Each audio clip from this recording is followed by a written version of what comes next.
টালিগঞ্জ বা টলিউডও এই বিষয়টা নিয়ে, মানে নির্দিষ্টভাবে টলিউডের দলদাস যাদেরকে এখন অভিনেতা পরিচালক বলতেও লজ্জা লাগে, দলদাস, ভাতাজীবী, সিট টিট মুছিয়ে কোনো কমিটিতে জায়গা পায়, এদের সিনেমা খুব বেশি চলে না।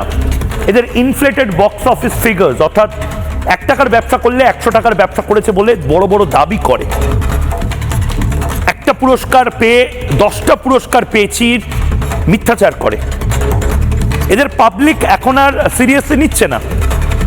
সেই টালিগঞ্জের বা টলিউডের দলদাসরা তারা মমতা বন্দ্যোপাধ্যায়ের পাশে বিভিন্ন সময় ঘুরতে পারবেন, তারা বিভিন্ন প্রকল্প নিয়ে সিনেমা করতে পারবেন। যখন তৃণমূল কংগ্রেস যেখানে যেতে বলবে, শ্রাদ্ধানুষ্ঠান হোক, বিয়েবাড়ি হোক, শহীদ মঞ্চ হোক, সেখানে চলে যাবেন, পাগলু ডান্স করবেন। এই সমস্ত কিছু যারা করেন তারাও এটা নিয়ে কথা বলবেন না। বিজেপি করলে জ্যান্ত পোড়াও, এটা কোনো স্লোগান নয়, এটা ফতোয়াও নয়, এটা এখন নির্দেশে পরিণত হয়েছে যেন বাংলায়। বিজেপি করলে জ্যান্ত পোড়াও। মমতা বন্দ্যোপাধ্যায় বা তৃণমূল কংগ্রেস যে কালচারটা এখানে শুরু করছে, সে কালচারটাকে এন্ডোর্স করছে যারা তাদেরকে চিনে নিন, এই টলিউডের মাতব্বররা, এই বুদ্ধিজীবীরা,